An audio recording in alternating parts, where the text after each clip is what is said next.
BLA ہو یا دیگر ایسی تنظیمیں ہو، سیپریٹسٹ ہو، ٹیررزم، جب ہم یہ بات کرتے ہیں کہ جی انڈیا کی انوالومنٹ ہے، را کی انوالومنٹ ہے، اور ہم یہ دیکھ رہے ہیں کئی موقع پہ ڈوزیئرز دیے بھی ہیں، یہ طریقہ واردات کیا ہوتا ہے انڈیا کا یا را کا؟ یہاں کے ٹولز استعمال ہوتے ہیں، فنڈنگ ہوتی ہے، اس کو ذرا سا ایکسپلین کریں انڈیا کے حوالے سے۔ یہ ہے کہ پہلی بات سر ایک second, sorry sir give me a minute, give me a minute, sir. آپ انہی سے پوچھے تھے، سوری کیونکہ آپ کو میں آپ کو دیکھ نہیں پا رہا ہوں. I understand sir. Apologies. جی پلیز آپ ٹیپو صاحب سے پوچھیے، وہ جانتے ہیں سارے معاملے. جی sir. Thank you sir, thank you. اکثر ہم یہاں پہ جو سینئر آفیشلز ہیں، چاہے وہ یعنی آج جو D G S P R صاحب نے پوری پریس کانفرنس کی اور انہوں نے یہی وہ کیا کہا کہ انڈیا جو ہے یعنی فلی ہر طریقے سے وہ جو پراکسیز یہاں پہ ایلیمنٹس ہیں ملیٹنٹ، ان کو انڈیا سپورٹ دے رہا ہے. تو اس میں کچھ چیزیں ادھر جرنلسٹ جو ہم ان چیزوں کو دیکھتے ہیں، ادھر رپورٹر چیزوں کو کور کرتے ہیں، اور خاص کر جو کانفلکٹ ہے ملیٹنٹ گروپس کہ جو BLA بلوچ لبریشن آرمی اور BLF بلوچ لبریشن فرنٹ، یہ دونوں جو بڑی تنظیم ہے جو اس وقت کافی ایکٹیو ہے، اور ان کی طرف سے تقریباً ہر دوسرے دن بلوچستان میں کہیں نہ کہیں وہ حملے وہ کرتے آ رہے ہیں.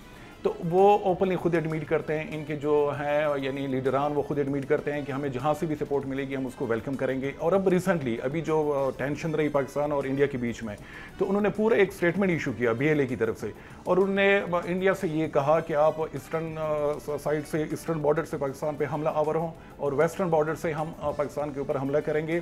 اور انہوں نے کہا کہ BLA جو ہے آپ کا ملٹری آرم بنے گا پاکستان کے خلاف اس لڑائی میں انڈیا کا.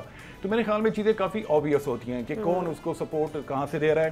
اور آج جو پریس کانفرنس میں جو سب سے اہم بات جو میرے لیے تھی وہ تھی BYC اور مارنگ بلوچ کے حوالے سے، کہ انہوں نے یعنی DGSPR صاحب نے کہا کہ وہ پراکسیز ہیں جو بلوچ ٹیررسٹ گروپس ہیں. تو مجھے لگ رہا ہے کہ BYC کے حوالے سے بھی اسٹیٹ جو ہے وہ کوئی سخت قسم کے اقدامات اٹھانا وہ چاہ رہی ہیں، اور ہو سکتا ہے جس طرح PTM کو پروسکرائب قرار دیا گیا تھا انٹیریئر منسٹری کی طرف سے، تو ہو سکتا ہے BYC پہ بھی اس طرح کی پابندی لگے، ان کی جو ایکٹیویٹیز وغیرہ ہیں ان پہ پابندی ہو.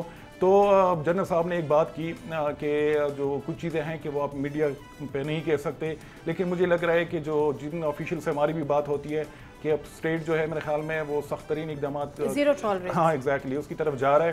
اور لیکن بہت ضروری ہے، ماضی میں بھی ہم نے ملٹری آپریشنز کیے ہیں خیبر پختونخوا میں، اس میں یہ تھا کہ پبلک سپورٹ فورسز کے ساتھ تھی.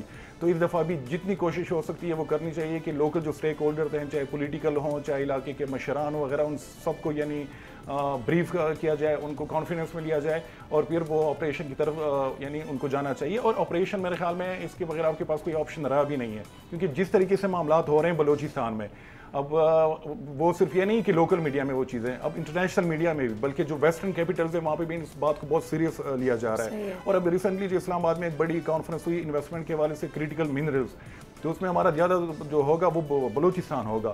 تو اس کے حوالے سے جو بھی انویسٹر آئے گا سب سے پہلے وہ بات کرے گا کہ وہاں پہ کتنی اسٹیبلٹی اور کتنا وہاں پہ امن ہے. صحیح ہے. اور اس میں چائنا کا بھی یہ بڑا رول ہونے والا ہے نا، CPEC کے حوالے سے خبریں آ رہی ہیں، کاؤنٹر ٹیررزم کے حوالے سے بھی کاؤنٹر ٹیررزم کے حوالے سے آ رہی ہیں. ظاہر ہے چائنا کے اپنا بھی بڑا اسٹیک ہے، اور پچھلے دنوں ہم نے جو چائنیز کے اوپر بھی واقعات دیکھے اس قسم کے. سبسکرائب کریں اور بیل دبائیں تاکہ کوئی خبر رہ نہ جائے.